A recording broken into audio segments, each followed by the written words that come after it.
Hi, welcome to Nisha's dreams. എല്ലാവരും സുഖമായിട്ടിരിക്കുന്നല്ലോ അല്ലേ? എൻ്റെ കഴിഞ്ഞ പ്രാവശ്യത്തെ ഡാൻസിൻ്റെ വീഡിയോ ഒക്കെ കണ്ടു. ഒത്തിരി പേര് നല്ല സപ്പോർട്ടൊക്കെ തന്നു. ഡാൻസ് ഇങ്ങനെ ചെയ്യാൻ പോകുന്നതെന്ന് അറിഞ്ഞതിൽ ഭയങ്കര സന്തോഷം. കുറേ പേര് വരാം എന്നൊക്കെ പറഞ്ഞു കേട്ടോ. ആ മെസ്സേജൊക്കെ കണ്ടപ്പോൾ എനിക്ക് ഭയങ്കര ഹാപ്പിയായി. നിങ്ങൾ ഇത്ര എഫേർട്ട് എടുത്ത് വരുന്നതിന് വരുമോ ഇല്ലയോ, പക്ഷെ വരാമെന്ന് പറഞ്ഞല്ലോ, ആ ഒരു വാക്കിൽ തന്നെ എനിക്ക് ഭയങ്കര ഒരു സന്തോഷമാണ്. വരാൻ തോന്നാനുള്ള ഒരു മനസ്സ് വന്നതിൽ തന്നെ എനിക്ക് ഭയങ്കര സന്തോഷമായി. കാരണം എന്നെ കണ്ടിട്ട് പോലും അല്ലേ, ഈ വീഡിയോയിൽ കൂടെ കാണുന്നതല്ലേ, ആ ഒരു എന്താ അത് ഭയങ്കര ഒരു കാര്യമല്ലേ എനിക്ക് വേണ്ടി ആ ഒരു തോന്നൽ വരുന്നത് തന്നെ. അപ്പം ഇന്നത്തെ ജസ്റ്റ് ഒരു നോർമൽ ദിവസമാണ്. ഞാൻ വെൽക്കം ടു നിഷാസ് ഡ്രീംസ് പറഞ്ഞു എന്ന് തോന്നുന്നല്ലേ. നിങ്ങൾക്ക് വീഡിയോ ഇഷ്ടപ്പെടുകയാണെങ്കിൽ ഒന്ന് സബ്സ്ക്രൈബ് ചെയ്തിട്ടുണ്ടോ ഇല്ല ഒന്ന് ചെക്ക് ചെയ്തേക്കണം കേട്ടോ. ആദ്യമായിട്ട് കാണുന്നവരൊക്കെ ആണെങ്കിൽ സബ്സ്ക്രൈബ് ചെയ്യുക, ആ ബെല്ലൈക്കണും കൂടെ ഒന്ന് ക്ലിക്ക് ചെയ്യുക. പിന്നെ എനിക്ക് ഇങ്ങനെ ഒരു സ്ട്രെസ്സൊക്കെ വരുമ്പോഴത്തേക്കും ഞാനിങ്ങനെ അവിടെ ഇവിടെയൊക്കെ ചുമ്മാതല്ല, പൊടി കാണും. വീട്ടിൽ ക്ലീൻ ചെയ്യാൻ വരുന്ന അനിത പൊടി തുടയ്ക്കുന്നതാണ്. എന്നാൽ ഈ ഫോട്ടോസിലൊക്കെയുള്ള പൊടി ഞാനിങ്ങനെ ചെയ്യുമ്പോൾ അവിടെ ഇവിടെയൊക്കെ പോയി ഇന്ന് ക്ലീൻ ചെയ്യുമ്പോൾ എനിക്ക് ഭയങ്കര ഒരു സ്ട്രെസ് ബസ്റ്ററാണ്. നിങ്ങൾക്ക് ഇങ്ങനെ തോന്നിയിട്ടുണ്ടോ? ഇങ്ങനെ ക്ലീനിങ് ഒക്കെ ചെയ്യുമ്പോഴത്തേക്ക് നമ്മുടെ ആ ഭയങ്കരമായിട്ട് സ്ട്രെസ്സ് വന്നിരിക്കുമ്പോഴത്തേക്ക് ഇങ്ങനെ എന്തെങ്കിലുമൊക്കെ പോയി ക്ലീനിങ് ചെയ്യുമ്പം ഇല്ലെങ്കിൽ ഒന്ന് ട്രൈ ചെയ്ത് നോക്കണം കേട്ടോ. ഇങ്ങനെ എന്തെങ്കിലുമൊക്കെ പോയി ഒന്ന് അറ്റ്ലീസ്റ്റ് ഒരു പാത്രം കഴുകിയാലെങ്കിലും, കുറച്ച് പാത്രം നമ്മൾ ഡെയിലി കഴുകുന്നതാണ്, അപ്പോൾ അതിന് വലിയ കാര്യമില്ല. അപ്പം എനിക്കത് ഭയങ്കര ഒരു പെട്ടെന്ന് ഇങ്ങനെ മൂഡ് ഫ്ലക്ച്വേഷൻസ് ഒക്കെ വരുമ്പോഴത്തേക്കും തോന്നാറുണ്ട്. അത് കുറച്ച് നമ്മൾ അതിൽ കോൺസെൻട്രേറ്റ് ചെയ്ത് വേറെ ആ മനസ്സിലുള്ള ചിന്തകളെല്ലാം വെച്ചുകൊണ്ടല്ല, അതിൽ ആ ചെയ്യുന്ന കാര്യത്തിലൊന്ന് കോൺസെൻട്രേറ്റ് ചെയ്ത് ഈ പൊടിയൊക്കെ ഒന്ന് ക്ലീൻ ചെയ്ത് വൃത്തിയാക്കാം എന്ന് വിചാരിച്ച് ചെയ്യുമ്പോഴത്തേക്കും നമ്മുടെ ഉള്ളിലുള്ള ചിന്തകളൊക്കെ മാറുന്നതായിട്ട് തോന്നിയിട്ടുണ്ട്. എന്നെപ്പോലെ ഇതേപോലെ ഭയങ്കര മൂഡ് ഫ്ലക്ച്വേഷൻസ് ഉള്ളവരാണെങ്കിൽ ട്രൈ ചെയ്ത് നോക്കൂ, ചിലപ്പം ഒരു റിലീഫിന് ഹെൽപ്പ് ചെയ്യും കേട്ടോ. ജസ്റ്റ് ഒന്ന് പറഞ്ഞതേ ഉള്ളൂ. എൻ്റെ ഒരു സ്ട്രെസ് ബസ്റ്ററാണിത്. അടുത്തതെന്ന് പറഞ്ഞാൽ ഇൻഡസ് വാലിയിൽ നിന്ന് അവർ 2 പാത്രങ്ങൾ അയച്ചു തന്നു. അപ്പം അത് നിങ്ങളെ കാണിക്കൽ പ്രക്രിയയാണ് നെക്സ്റ്റ്. ഇപ്രാവശ്യം എനിക്ക് ഇൻഡസ് വാലിയുടെ നല്ല സ്റ്റീൽ ഭംഗിയുള്ള രസമുള്ള, സാധാരണ എപ്പോഴും ഞാൻ അയൺ കാസ്റ്റ് അയൺ പാത്രങ്ങളൊക്കെ അല്ലേ കാണിക്കാറ്. ഇപ്രാവശ്യം എനിക്ക് നല്ല രസമുള്ള സ്റ്റീൽ പാത്രങ്ങളാണ് അയച്ചു തന്നത്. എനിക്ക് കാണാനും നല്ല ബ്യൂട്ടിഫുൾ ആയിട്ടുള്ള, നമുക്കിങ്ങനെ കുക്ക് ചെയ്യുമ്പോൾ നല്ല ഭംഗിയുള്ള പാത്രങ്ങളാകുമ്പോൾ കുറച്ചുകൂടെ രസമല്ലേ. ഇതെന്ന് പറയുന്നത് സ്റ്റെയിൻലെസ് സ്റ്റീലിൻ്റെ ട്രൈപ്ലൈ ബോട്ടം സോസ് പാനാണ് കേട്ടോ. ഇത് അതിൻ്റെ ചെറിയ സോസ് പാനാണ്. കപ്പാസിറ്റി എന്ന് പറയുന്നത് 1.4 ലിറ്റർ. നമുക്കൊരു 2 പേർക്ക് അല്ലെങ്കിൽ 3 പേർക്കൊക്കെ അത്യാവശ്യം കുക്ക് ചെയ്യാൻ പറ്റും. ഇതിൻ്റെ വെയിറ്റ് എന്ന് പറയുന്നത് 1 കിലോ വെയിറ്റ് വരും. ഇതൊരു ഇൻഡക്ഷൻ ബോട്ടം ട്രൈപ്ലൈ ഫ്രൈ പാനാണ്. നമുക്കിപ്പോൾ ബുൾസൈ, ഓംലെറ്റ് അങ്ങനത്തെ സാധനങ്ങളൊക്കെ ഉണ്ടാക്കാം. അതല്ലാതെ തന്നെ മെഴുക്കുവരട്ടി, തോരൻ, ചെറിയ ഫ്രൈകൾ അതൊക്കെ വളരെ കുറവ് എണ്ണയിൽ ഉണ്ടാക്കാം. ഈ നല്ല തിക്കായിട്ടുള്ള ഹെവി ബോട്ടം പാനാണ്. ഇതിനകത്ത് ഇവർ പ്രീമിയം 304 സ്റ്റെയിൻലെസ് സ്റ്റീലാണ് യൂസ് ചെയ്തേക്കുന്നത്. പിന്നെ 3 ലെയർ ഫ്രം ബേസ് ടു റിമ്മാണ്. അപ്പം നല്ല തിക്കായിട്ടുള്ളതാണ്. ബേസൊക്കെ നല്ല കട്ടിയാണ് കേട്ടോ. തീരെ ഇങ്ങനെ ലൈറ്റ് വെയിറ്റ് അല്ല. പിന്നെ ആ ഫുഡുമായിട്ട് അങ്ങോട്ട് പെട്ടെന്ന് റിയാക്ട് ചെയ്യൊന്നുമില്ല. നമ്മൾ കുക്ക് ചെയ്യുമ്പോൾ സൂക്ഷിക്കേണ്ടത് എപ്പോഴും ലോ ഫ്ലെയിമിൽ വെച്ചിട്ടാണ് സ്റ്റെയിൻലെസ് സ്റ്റീലിലൊക്കെ നമ്മൾ കുക്ക് ചെയ്യണം. അപ്പോൾ കുറേ വർഷത്തോളം അത് ലാസ്റ്റ് ചെയ്യുകയും ചെയ്യും. പിന്നെ ആ ഒരു ന്യൂട്രിയൻസ് ഒക്കെ അത് 85% മെയിൻറ്റെയിൻ ചെയ്യാനും, നമ്മുടെ ഫുഡിൻ്റെയൊക്കെ ന്യൂട്രിയൻസ് ഒക്കെ മെയിൻറ്റെയിൻ ചെയ്യാനും പറ്റും. ഫുഡ് കുറച്ച് നല്ലൊരു നോൺ സ്റ്റിക്കിൽ ഉണ്ടാക്കുന്നതിൽ ഞാൻ എപ്പോഴും പറയാറുണ്ട്, അയൺ പാത്രങ്ങളിലും സ്റ്റീൽ പാത്രങ്ങളിലും ഉണ്ടാക്കുമ്പോൾ ഫുഡിൻ്റെ ആ ക്വാളിറ്റിയും ടേസ്റ്റും ഒക്കെ എപ്പോഴും, ഇപ്പോൾ ഹോട്ടൽസിലൊക്കെ നമ്മൾ കാണാറുണ്ടല്ലോ വീഡിയോസിലൊക്കെ, എപ്പോഴും ഈ സ്റ്റീൽ പാത്രങ്ങളാണ് നമ്മൾ നല്ല ഹോട്ടൽസിലൊക്കെ അവർ യൂസ് ചെയ്ത്, നിങ്ങൾ വീഡിയോസിലൊക്കെ കണ്ടിട്ടുണ്ടാകും ഉണ്ടെങ്കിൽ. പിന്നെ ഫുഡ് ഈവനായിട്ട് കുക്ക് ചെയ്യാനും ഹീറ്റ് ഈവനായിട്ട് സ്പ്രെഡ് ചെയ്യാനും പറ്റും. പിന്നെ ഇതിൽ നമ്മൾ ആ ലോ ഫ്ലെയിമിൽ സിമ്മിലൊക്കെ വെച്ച് കുക്ക് ചെയ്യുകയാണെങ്കിൽ ഫുഡ് ഒരിക്കലും ആ കരിഞ്ഞു, എല്ലാവർക്കും അതാണല്ലോ ടെൻഷൻ, ഇങ്ങനെ പെട്ടെന്ന് അടിയിൽ പിടിക്കും. അങ്ങനത്തെ ടെൻഷനൊന്നും വേണ്ട, ഞാൻ കുക്ക് ചെയ്ത് കാണിക്കുന്നുണ്ട്. പിന്നെ കഴുകാനും എളുപ്പമാണ് കേട്ടോ. നമ്മൾ ഒന്ന് ഫ്ലെയിം ഓൺ ആക്കിയതിന് ശേഷം ആദ്യം എണ്ണ ഒഴിച്ച് ചെയ്തിട്ട് വേണം സ്റ്റാർട്ട് ചെയ്യാൻ. അപ്പം അടിയിൽ പിടിക്കുകയൊന്നുമില്ല. പിന്നെ ഇൻഡക്ഷൻ ഫ്രണ്ട്ലിയാണ്. ഇൻഡക്ഷൻ സ്റ്റൗ ഉള്ളവർക്ക് അതിലും യൂസ് ചെയ്യാം. പിന്നെ നിറച്ച് ഒത്തിരി നാൾ ലോങ് ലാസ്റ്റ് ചെയ്യുകയും ചെയ്യും, കാരണം ഇത് 3 ലെയറാണ്. ഇതിൻ്റെ സോസ് പാനിൻ്റെ ആ ഒരു ബോട്ടം എന്ന് പറയുന്നത് 9mm ട്രൈപ്ലൈ സാൻഡ്വിച്ച് ബോട്ടം പാനാണ്. നല്ല തിക്കാണ്. രണ്ടിൻ്റെയും അത് അടിവശം കാണുമ്പോൾ മനസ്സിലാവുള്ളൂ, നല്ല തിക്ക് ബോട്ടമാണ്. അതുകൊണ്ടാണ് അത് കരിയൊന്നും ഇല്ല എന്ന് പറയുന്നത്, നോർമൽ ഈ സ്റ്റീൽ പാത്രം പോലെ. പിന്നെ നിങ്ങൾക്ക് ഇതിൻ്റെ നോർമൽ പ്രൈസിൽ നിന്നും ഒരു എക്സ്ട്രാ ഡിസ്കൗണ്ട് വേണമെങ്കിൽ 12% ഡിസ്കൗണ്ട് കിട്ടും. നിഷ 12 എന്നുള്ള കോഡ് യൂസ് ചെയ്താൽ. ഡിസ്ക്രിപ്ഷൻ ബോക്സിൽ അതിൻ്റെ ലിങ്കിൻ്റെ വെബ്സൈറ്റിൻ്റെ ലിങ്കൊക്കെ ഉണ്ടാവും കേട്ടോ. ഡീറ്റെയിൽസ് ഒക്കെ ചെക്ക് ചെയ്താൽ മതി. ഇനി ഞാൻ ഈ ഫ്രൈ പാനിൽ ഒരു സംഭവം ഉണ്ടാക്കി കാണിച്ചു തരാം. ഒരു പ്രോട്ടീൻ ലഡു എന്നോ പ്രോട്ടീൻ ബോൾ എന്നൊക്കെ പറയാം. ഞാൻ ഏകദേശം ഒരു 130 ഗ്രാം കപ്പലണ്ടി, അതിൻ്റെ ഒരു പാക്കറ്റാണ് കേട്ടോ. നല്ല പ്ലെയിൻ തൊലിയില്ലാത്ത കപ്പലണ്ടിയാണ്. അതിൻ്റെ കൂടെ തന്നെ ഏകദേശം ഒരു 4-5 ടേബിൾ സ്പൂൺ കറുത്ത എള്ളില്ലേ, അതും കൂടി ഇട്ടു.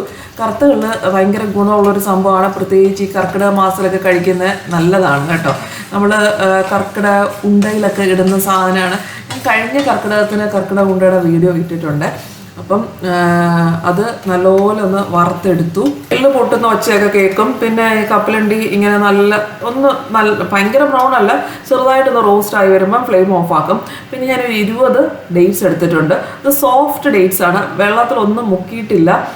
സോഫ്റ്റ് ഡേറ്റ്സ് എടുക്കുന്നതാണ് എപ്പോഴും നല്ല, അല്ലെങ്കിൽ അരയാൻ പാടാണ്. അതിൻ്റെ കുരു മാറ്റി ഒന്ന് DCD ചെയ്തെടുക്കണം.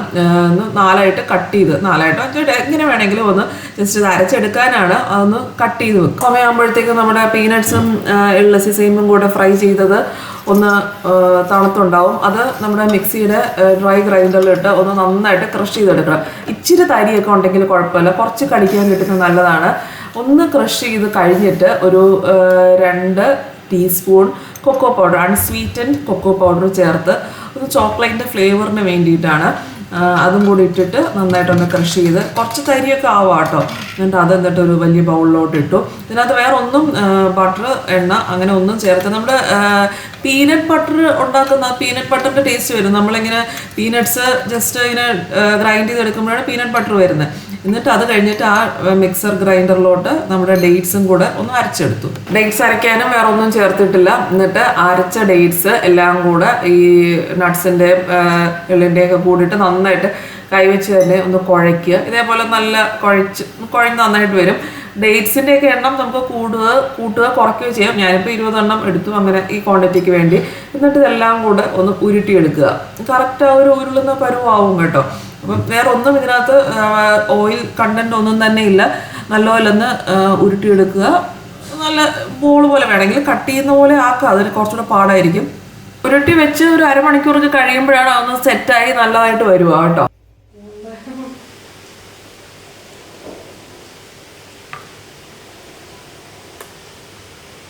പ്രോട്ടീൻ ചക്കരയൊന്നുമില്ല. എന്തിന്റെ മാതിരം ഡേറ്റ്സ് ഇതൊക്കെയാ ഉള്ളതെന്ന് പറഞ്ഞു. ഡേറ്റ്സ് ഉണ്ട്, പീനട്ട് ഉണ്ട്, ഒരു സാധനം ഒരു മാവുണ്ടാവണോ? ഒരു മാവും ഇല്ല. അവല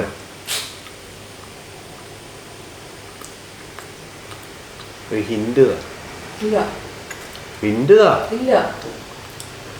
ടേസ്റ്റ് കിട്ടുമല്ലോ ഇതൊക്കെയല്ലോ. അതിന്റെ കപ്പലിന്റെ കിട്ടുന്നുണ്ട്.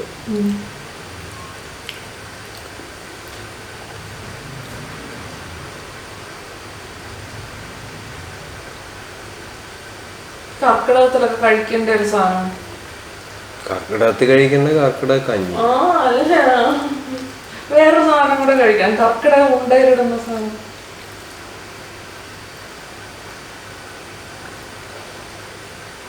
എള്ള്. അത് കഴിഞ്ഞ് ഞാൻ പിന്നെ ഡാൻസ് ക്ലാസ്സിന് പോയി. 11 മണിക്കായിരുന്നു ഡാൻസ് ക്ലാസ്. അത് കഴിഞ്ഞിട്ട് വന്നിട്ട് ഞാൻ ഭയങ്കരമായിട്ട് ടയർഡായിപ്പോയി. ഈ 5 ഐറ്റമൊക്കെ കളിക്കാനുള്ള ഒരു സ്റ്റാമിന വേണമല്ലോ ഈ പ്രായത്തിൽ. ഓൾമോസ്റ്റ് പഠിച്ചു കഴിഞ്ഞു. അഞ്ചാമത്തെ അല്ല, വർണ്ണത്തിൽ കുറച്ചുകൂടെ ലാസ്റ്റ് ഐറ്റം തില്ലാനെയാണ്. എന്നാൽ വർണ്ണത്തിൽ ഒരു ഇച്ചിരിയും കൂടെ ഫിനിഷ് ചെയ്യാനുണ്ട്. എന്നാലും ഡെയിലി ഞങ്ങളെല്ലാം പ്രാക്ടീസ് ചെയ്യാൻ ട്രൈ ചെയ്യാറുണ്ട്. കഴിഞ്ഞ ചോറിൻ്റെ ഞാനങ്ങ് ഉറങ്ങിപ്പോയി. അപ്പം ഞാൻ ഇത് ശരിക്കും വൈകുന്നേരം ചായയൊക്കെ ഉണ്ടാക്കണമെന്ന് വിചാരിച്ചിരുന്നതാണ്. പക്ഷേ ഞാൻ ഉറങ്ങി ഒരു 4:30 വരെ അങ്ങ് ഉറങ്ങിപ്പോയി. പിന്നെ എഴുന്നേറ്റ് വേഗം ഇതേ മുരളിന് ശരിക്കും വൈകുന്നേരം ഉണ്ടാക്കി കൊടുക്കാമെന്ന് പറഞ്ഞിരുന്ന ഒരു ഹെൽത്തി കട്ട്ലറ്റാണ്. അതിനുവേണ്ടി ഞാൻ ബ്രൊക്കോളി ആദ്യം ഒരു വേവിക്കൊന്നും വേണ്ട, അതിനകത്ത് പുഴു അംശമൊക്കെ പോയാലോട്ട് 5 മിനിറ്റ് വെള്ളത്തിലിട്ട് ഒന്ന് തിളപ്പിക്കുക. 5 മിനിറ്റ്സ് കേട്ടോ, അതിൽ കൂടുതൽ ചെയ്താൽ അതിൻ്റെ ഗുണങ്ങൾ പോകും. ബ്രൊക്കോളിയുടെ 5 മിനിറ്റ് ഒന്ന് വെള്ളത്തിലിട്ട് തിളപ്പിച്ചാൽ മതി. പിന്നെ പനീർ ജസ്റ്റ് ഒന്ന് കട്ട് ചെയ്യുക, എങ്ങനെയെങ്കിലും കട്ട് ചെയ്താൽ മതി, അതും അരച്ചെടുക്കണം. ബ്രൊക്കോളി ഒരു 5 മിനിറ്റ് വെള്ളത്തിൽ ഹൈ ഫ്ലെയിമിൽ തന്നെ ഇട്ടൊന്ന് തിളപ്പിച്ചിട്ട് അത് എടുക്കുക. ജസ്റ്റ് ഒന്ന് സ്റ്റീം ചെയ്യുന്ന പോലെ തന്നെ 5 മിനിറ്റ് ഹൈ ഫ്ലെയിമിലിട്ട് തിളപ്പിച്ചിട്ട് അതങ്ങോട്ട് മാറ്റി എടുക്കും. ഒത്തിരി വെന്ത് പോകരുത് കേട്ടോ, അത് ശ്രദ്ധിക്കുക, ബ്രൊക്കോളിയുടെ ഗുണങ്ങളെല്ലാം പോവും. എന്നിട്ട് അതങ്ങ് എടുക്കുക, ആ വെള്ളം കളയുക. എന്നുവെച്ചാൽ അതിനകത്ത് ആ പുഴുവൊക്കെ ഉണ്ടാവില്ല. ബ്രൊക്കോളി ഇല്ലെങ്കിൽ കോളിഫ്ലവർ ആയാലും ഇതിനു വേണ്ടി എടുക്കാം കേട്ടോ, നമുക്ക് ഇഷ്ടമുള്ള സംഭവങ്ങളൊക്കെ എടുക്കാം. പൊട്ടറ്റോ എടുക്കണ്ട, ഇത് കാർബോഹൈഡ്രേറ്റ് അല്ലേ. അപ്പം മുരളിയുടെ അപ്പോഴത്തേക്ക് മുരളിയുടെ കളിക്കാൻ പോകണമായിരുന്നു, വൈകുന്നേരം DT കളിക്കാൻ പോകുന്നുണ്ട്. ചായക്ക് ഞാൻ ഒന്നും ചെയ്തിട്ടില്ല, ഇവിടെ ഉറങ്ങിപ്പോയത് കാരണം. ഇത് ഓട്സ്, ഒരു 5 ടേബിൾ സ്പൂൺ ഓട്സ്. ആദ്യം ഓട്സ് മിക്സിയുടെ ഡ്രൈ ഗ്രൈൻഡറിലൊന്ന് പൊടിച്ചെടുക്കുക. ഓട്സ് പൊടിച്ച് മാറ്റി വെച്ചിട്ട് വേണം പനീർ പൊടിക്കാൻ. എന്നുവെച്ചാൽ ആദ്യം ഓട്സ് ഡ്രൈ ആയിട്ടിരിക്കുന്ന മിക്സിയിൽ ആദ്യം ഓട്സ് പൊടിക്കണം, എന്നിട്ടത് മാറ്റി വെച്ചിട്ട് പനീർ ക്രഷ് ചെയ്തെടുത്ത് ആ ഓട്സ് പൊടിച്ചതിലോട്ട് പനീർ ഇടുക. പിന്നെ ആ മിക്സിയിലോട്ട് തന്നെ ബ്രൊക്കോളി നന്നായിട്ടൊന്ന് ക്രഷ് ചെയ്തെടുക്കുക. ഓരോന്നായിട്ട് ചെയ്യുക, പക്ഷേ ഭയങ്കര എളുപ്പമാണ്. നിങ്ങൾക്ക് ഇത് കാണുമ്പോൾ എല്ലാം കൊണ്ട് ചെയ്യണമല്ലോ, പക്ഷെ ഭയങ്കര എളുപ്പമാണ്. പിന്നെ ബ്രൊക്കോളി ഇതേപോലെ ക്രഷ് ചെയ്തതിനകത്ത് ബ്രൊക്കോളി ചെറിയ ചെറിയ പീസുകളൊക്കെ ആവാം കേട്ടോ. പിന്നെ എന്തൊക്കെ വെജിറ്റബിൾസ് ഉണ്ടെങ്കിൽ അതൊക്കെ എടുക്കുക. ഇത് ഞാൻ ക്യാരറ്റ് സാലഡിന് വേണ്ടി എടുത്ത് വെച്ചിരുന്നു, അപ്പം ക്യാരറ്റ് എടുത്തിട്ടുണ്ട്. പിന്നെ സവോള ചെറുതായിട്ടൊന്ന് അരിഞ്ഞത്, സവോള ക്രഷ് ചെയ്യണമെന്നൊന്നുമില്ല, ഞാനെങ്ങനെ അങ്ങോട്ടും ഇങ്ങോട്ടും കറമുറ അരിഞ്ഞത് കാരണം ഉറക്കത്ത് കഴിഞ്ഞിട്ട് സവോളയൊക്കെ വലുതായിട്ട് അരിഞ്ഞ് വെച്ചു. എനിക്ക് കുഞ്ഞായിട്ടൊന്നും അരിയാൻ വയ്യായിരുന്നു. പൊടിയായിട്ട് അരിഞ്ഞാൽ ക്രഷ് ചെയ്യണ്ട. അപ്പം ക്യാരറ്റ് ക്യാരറ്റ് സാലഡിന് വേണ്ടി കുറച്ച് വലുതായിട്ട് അരിഞ്ഞ പീസായിരുന്നു, അതുകൊണ്ട് ക്യാരറ്റും ക്രഷ് ചെയ്യാമെന്ന് വിചാരിച്ചു. അല്ലെങ്കിൽ ഒരു കട്ട്ലറ്റ് പോലെ ചെയ്യുന്നത്, അപ്പം വലുതായിട്ട് വേണ്ടല്ലോ, അതുകൊണ്ട് ക്യാരറ്റും ഒന്ന് ക്രഷ് ചെയ്തു. മല്ലിയില എടുത്തു, ഒരു പീസ് ഇഞ്ചി, 2 പച്ചമുളക്, സവോള, ഇതെല്ലാം ഇഞ്ചി പച്ചമുളക് ഉണ്ട് കേട്ടോ, 2 പച്ചമുളക്, 1 ഇഞ്ചി, ഇതെല്ലാം കൂടെ ക്രഷ് ചെയ്തു. മല്ലിയില അതൊക്കെ പറഞ്ഞല്ലോ അല്ലേ. അപ്പം സവോള, ക്യാരറ്റ്, പച്ചമുളക്, മല്ലിയില, ഇച്ചിരി ഉപ്പ്, ഇത്രേ ഉള്ളൂ. ഞങ്ങളൊന്നും വഴറ്റിലൊന്നുമില്ല.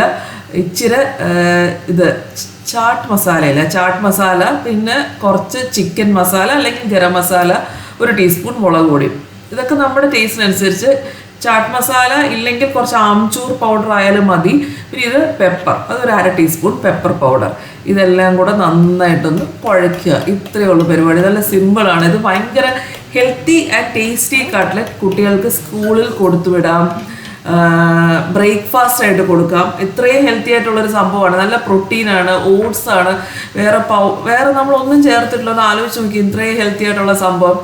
അപ്പം ഈവനിങ് സ്നാക്കായിട്ട് തന്നെ വേണമെന്നില്ല, സ്കൂളിൽ ബ്രേക്ക്ഫാസ്റ്റ് ആയിട്ടൊക്കെ കൊടുത്താൽ ഇതൊക്കെ കഴിക്കാൻ മടിയുള്ളവർക്ക് ഞാൻ പറഞ്ഞു ബ്രൊക്കോളി തന്നെ വേണമെന്നൊന്നും ഇല്ല, കോളിഫ്ലവർ ആക്കാം, എന്ത് കഴിക്കാനുള്ള വെജിറ്റബിൾ സത്യം ഇതിനകത്തിട്ടാൽ അറിയത്തൊന്നുമില്ല. ഇതൊന്നും കഴിക്കുമ്പോൾ ഓട്സ് ആണെന്ന് പോലും അറിയത്തില്ല, പനീർ എന്തൊക്കെയാന്ന്, ഭയങ്കര ഹെൽത്തി ആയിട്ടുള്ളൊരു സംഭവമാണ്.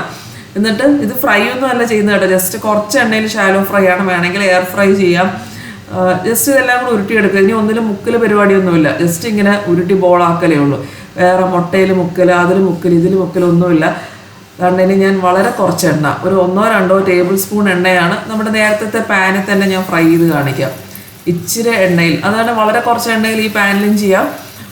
1-2 ടേബിൾ സ്പൂൺ എണ്ണയാണ് മാക്സിമം ഇട്ടേക്ക്. പിന്നെ ഈ കട്ട്ലറ്റിൻ്റെ കൂടെ എന്ന് വെച്ചാൽ ഇത് പനീർ ആയതുകൊണ്ട് അതിൻ്റെയും കുറച്ചൊരു ഫാറ്റ് ഇറങ്ങി വരും, അപ്പോൾ അതുകൊണ്ട് ഒട്ടും തന്നെ എണ്ണ ആവശ്യമില്ല. ബാക്കി ഞാൻ ഇതേപോലെ ഫ്രീസറിൽ വെക്കുകയാണ്. പുറത്ത് വെക്കരുത്, ഒട്ടിപ്പോവും. അപ്പോൾ ഇടയ്ക്ക് ഒരു ബട്ടർ പേപ്പർ വെച്ചിട്ട് അതിൻ്റെ പുറത്ത് വീണ്ടും ഇങ്ങനെ വെക്കുകയാണ്. അപ്പം ഇടയ്ക്ക് ഈവനിങ് സ്നാക്കായിട്ട് എടുക്കാനാണ് ഞാനിത് യൂസ് ചെയ്യുന്നത്.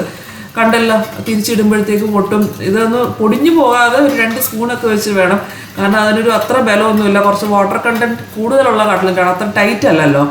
അപ്പം ഒന്ന് 2 സ്പൂണൊക്കെ വെച്ചിട്ട് വേണം നമ്മളൊന്ന് കൈകാര്യം ചെയ്യാൻ, കാരണം അത്ര തിക്കല്ല മറ്റേ കട്ട്ലറ്റിൻ്റെ അത്രയും. കുറച്ച് സൂക്ഷിച്ച് പൊട്ടാതെ കൈകാര്യം ചെയ്യണം.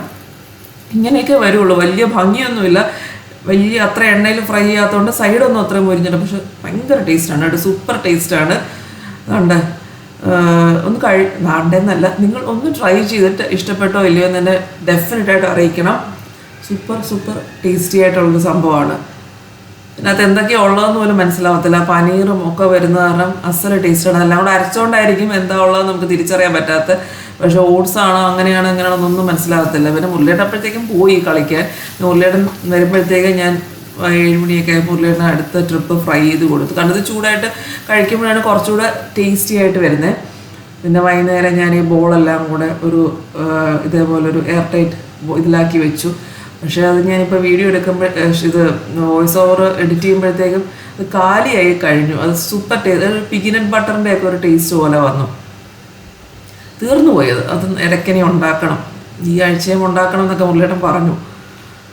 ഇതിപ്പം ഞാൻ നന്ദുവിൻ്റെ ഓർണമെൻറ്റ്സ് ഒക്കെ ഞാൻ ഇങ്ങനെ ഒന്ന് എടുക്കുകയാണ്. ഇത് നന്ദുവിൻ്റെ ഭരതനാട്യത്തിൻ്റെ കമ്മലാണ്. ഇത് ട്രിവാൻഡ്രത്തുനിന്ന് കൊണ്ടുവന്നതല്ല, ഇതിവിടെ തന്നെ വെച്ചേക്കുമായിരുന്നു ഞാൻ. ഇതെനിക്ക് ഇടാൻ പറ്റുന്നതാണെങ്കിൽ എനിക്ക് യൂസ് ചെയ്യാമല്ലോ. ഇതെൻ്റെ ടീച്ചർ ഗായത്രിയെ കൊണ്ടൊന്ന് കാണിക്കണം, യൂസ് ചെയ്യാൻ പറ്റുന്നതാണോ ഇല്ലയെന്ന് അറിയാനായിട്ട് ഗായത്രിയെ കൊണ്ട് കാണിക്കാമെന്ന് വിചാരിച്ചു. ഗായത്രി ചോദിച്ചായിരുന്നു ഇങ്ങനെ ഓർണമെൻറ്റ്സിൻ്റെ കാര്യം എങ്ങനെയാണ്. ഇത് ഇങ്ങനെ നമ്മൾ തലയിൽ വെക്കുന്ന ചുട്ടി, സൂര്യൻ ചന്ദ്രൻ ചുട്ടി തലയിൽ യൂസ് ചെയ്യുന്ന ഇത് അന്തുവിൻ്റെ അല്ല, ഒറിജിനൽ ഓർണമെൻറ്റ്സ്. ഞങ്ങൾ ട്രിവാൻഡ്രത്ത് പത്മനാഭസ്വാമി ക്ഷേത്രത്തിൻ്റെ അടുത്ത് ഒരു ഒറിജിനൽ ഓർണമെൻറ്റ്സ് കിട്ടുന്ന ഷോപ്പിൽ പോയി മേടിച്ച്, സാർ ഒറിജിനൽ ഓർണമെൻറ്റ്സ് ഇടാൻ സമ്മതിക്കത്തുള്ളൂ, അങ്ങനെ മേടിച്ചതാണ്. സൂര്യൻ ചന്ദ്രൻ ഇപ്പോഴൊന്നും ആരും ഇങ്ങനെ ഒറിജിനൽ യൂസ് ചെയ്യാറില്ല. സാറൊക്കെ ഞാൻ പറഞ്ഞിട്ടില്ല, സാർ ഇങ്ങനെ ഒറിജിനലായിട്ട് യൂസ് ചെയ്യാൻ സമ്മതിക്കത്തുള്ളൂ. ഇത് എൻ്റെ മോഹിനിയാട്ടത്തിൻ്റെ, ഇത് കൊല്ലം സുപ്രീമിൽ നിന്ന് മേടിച്ചതാണ്. ഞാൻ എന്നിട്ട് വിചാരിച്ചു ഇതൊക്കെ ഇപ്പം എനിക്ക് ഏതെങ്കിലും സാരിയുടെ കൂടെ ഒക്കെ ഇടാമല്ലോ. പാലയ്ക്ക മാല, കൊല്ലം സുപ്രീമിലെ പാലയ്ക്കയാണ്. ഇതൊക്കെ എടുത്തു നോക്കിയപ്പോൾ ഞാൻ ഇങ്ങനെ ഒരു കാത്തിരിപ്പിൻ്റെ, എനിക്കിപ്പം ഇങ്ങനെ ഒരു എക്സൈറ്റ്മെൻ്റ് ആണ്. ഡാൻസിൻ്റെ, ഞങ്ങളുടെ ഡാൻസിൻ്റെ ഡ്രസ്സൊക്കെ ഇങ്ങനെ സെലക്ട് ചെയ്തിട്ടുണ്ട്. സാരി സെലക്ട് ചെയ്തു ഡ്രസ്സ് സ്റ്റിച്ച് ചെയ്യാനായിട്ട്. ഇത് കാശിമാല എല്ലാവർക്കും അറിയാലോ, ഞാൻ കാശിമാല എന്ന് പറഞ്ഞു തരേണ്ട കാര്യം. ഇതെൻ്റെ മോഹിനിയാട്ടത്തിൻ്റെ ആയിട്ട് ഇതൊന്നും ഇനിയിപ്പം ന്യൂസ് ഉണ്ടാവുമെന്ന് അറിയത്തില്ല. അപ്പം എനിക്ക് കാത്തിരിപ്പിൻ്റെ ദിവസങ്ങൾ പോലെ ഞാൻ ഭയങ്കര എക്സൈറ്റഡ് ആണ്. അപ്പം ഞാൻ കുറേ പേര് പറഞ്ഞു ടൈമൊക്കെ പറയണം, ദിവസവും ടൈമൊക്കെ പറയണം. ഞാൻ ഡെഫിനറ്റായിട്ട് ഞാൻ പറഞ്ഞല്ലോ, പോസ്റ്റർ കിട്ടിക്കഴിഞ്ഞ് ഞാൻ പറയാം ടൈം. ഞാൻ നിങ്ങളെ അറിയിക്കാതെ ഞാൻ ഒരിക്കലും ഇരിക്കത്തില്ല. എൻ്റെ ഓരോ കാര്യങ്ങളും ഞാൻ നിങ്ങളോടല്ലേ ഷെയർ ചെയ്യുന്നത്. ഡെഫിനറ്റായിട്ട് ഞാൻ എല്ലാ വിവരങ്ങളും അറിയിക്കും. വരാൻ പറ്റുന്നവർ വരണം. എനിക്ക് ഭയങ്കര സന്തോഷമായിരിക്കും നിങ്ങളെയൊക്കെ കാണുമ്പോൾ തന്നെ. എനിക്കിനി കാത്തിരിപ്പിൻ്റെ ദിവസങ്ങളാണ്. അതുവരെ എല്ലാം ഭംഗിയായി നടക്കണം എന്നാണ് ആഗ്രഹം. അപ്പോൾ എല്ലാവരുടെയും പ്രാർത്ഥന ഉണ്ടാവണം. നമുക്ക് നെക്സ്റ്റ് വീഡിയോയിൽ കാണാം. ബൈ.